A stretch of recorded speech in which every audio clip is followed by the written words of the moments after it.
God is the tangential point between zero and infinity. Alfred Jerry. Greetings, mortals, and a capital day to you all. I am your host, Simon, and this is the Library of Gnosis. In alchemy and philosophy, Prima Materia, Materia Prima, or first matter, is the ubiquitous starting material required for the alchemical magnum opus and the creation of the Philosopher's Stone. It is the primitive, formless base of all matter, similar to chaos, the quintessence or aether. Author Edward Bate states that all alchemical writers concealed its true name. Since the Prima Materia has all the qualities and properties of elementary things, the name of all kind of things were assigned to it. A similar account can be found in the Theatrum Sermicium. Quote, "They have compared the Prima Materia to everything, to male and female, to the hermaphroditic monster, to heaven and earth, to body and spirit, chaos, microcosm, and the confused mass. It contains in itself all colors and potentially all metals. There is nothing more wonderful in the world, for it begets itself, conceives itself, and gives birth to itself." End quote.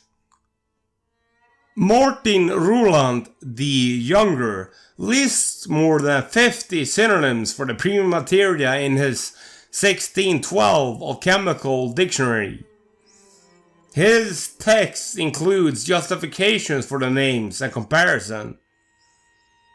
He repeats that, quote, "The philosophers have so greatly admired the creature of God, which is called the primal matter, especially concerning its efficacy and mystery, that they have given to it many names, and almost every possible description, for they have not known how to sufficiently praise it." End quote. Here are some of the names of the Prima Materia listed in Ruland's 1612 alchemical dictionary. Excuse my Latin here. Lexicon Alchemicae Sive Dictionarium Alcestrium.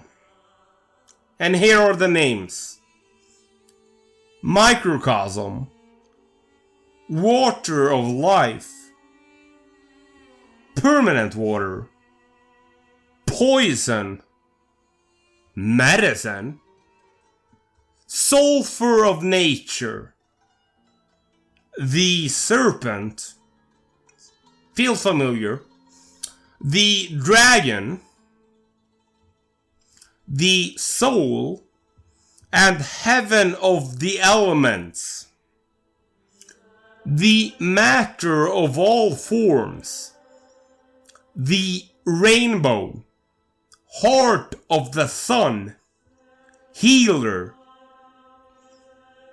angel of violet light, Indian gold, and finally, of course, Mercury.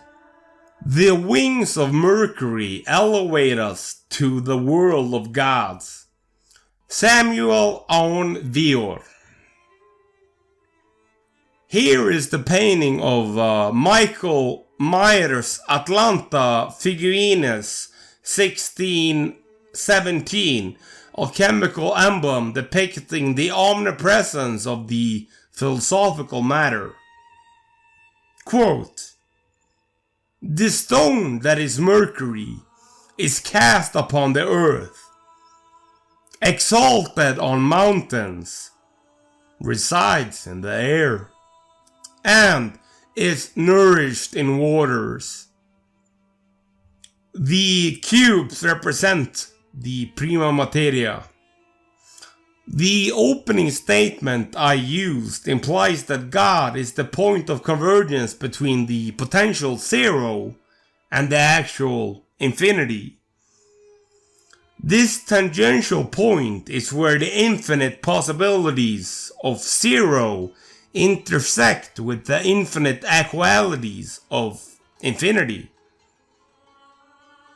It is a profound philosophical notion that suggests that God is the ultimate source and the culmination of all existence, transcending and encompassing both extremes. Alchemists often used symbolic language to describe the Prima Materia, attributing it to a multitude of names and characteristics, emphasizing its all-encompassing nature. It is both male and female, chaos and order, body and spirit. This duality and multifaceted nature resonates with Jerry's description of God as the intersection of zero, potential, formlessness, and infinity, actualization, and boundlessness. Infinity and zero both express an infinity of something and an infinity of nothingness. It has been argued whether infinity is a number or not, but the consensus is more clear about zero, so I want to focus on that. Now, the Prima Materia, being the primitive formless base of all matter similar to chaos, that sounds similar to the properties of zero. The Prima Materia is hard to pin down, but I will give it an honest try for whatever it's worth. I can think of few numbers that better represents the nature of God better than the number 0. It is and is not at the same time. Like Mercury, it is neutrality. It does not deny anything, yet integrates everything. 0 is not merely nothingness. It is the potential for all other numbers. 0 is there before you even begin counting. One name the Gnostics used for the transcendent God was proarchi, before the beginning. 0 is free will, which is neutral in essence, but because God has free will and gave us free will too, it affords us to make choices. And because choice is a positive state, this neutrality is actually just so slightly positive in essence. The power of 0 is that it is never negative. It never detracts. But put it behind any number and it multiplies it by 10. Such is the immense power of the 0. The number 0 can be regarded as neither positive nor negative, or alternatively, both positive and negative. The ancient Greeks seemed unsure about the status of 0 as a number. Some of them asked themselves, how can not being be? 0 is never present, but at the same time, it's always there. This is the nature of God. We cannot see God, yet at the same time, it is all we ever see, as the Hermetica states. In various religious and esoteric traditions, God, or the divine, is often associated with both emptiness and fullness, the Alpha and the Omega, the beginning and the end. By faith, we understand that the universe was formed by God's command, so that what is seen was not made out of the visible. Hebrews 11:13. Is it a coincidence that in esoteric thought the circle is seen as representing spirit or God, and that the figure used to represent 0 is also a circle? El, which is a name for a specific deity in the Canaanite pantheon, is also synonymous for God in Hebrew, from which we get the names of the angels Mikael, Raphael, etc. And is also the origin of the name Israel, because he used to be the original God of Israel. Anyways, he is sometimes called Lutpani, shroud face, cognate with Latif, hidden. Truly, you are God, El, who hides yourself. O God, Elohim of Israel, the Savior. Isaiah 45:15. The Greeks called this God Agnostos Theos, that is, unknown God, according to the book of Acts, contained in the Christian New Testament. When the Apostle Paul visited Athens, he saw an altar with an inscription dedicated to that God. Paul stood in the middle of the Areopagus and said, "You men of Athens, I perceive that you are very religious in all things.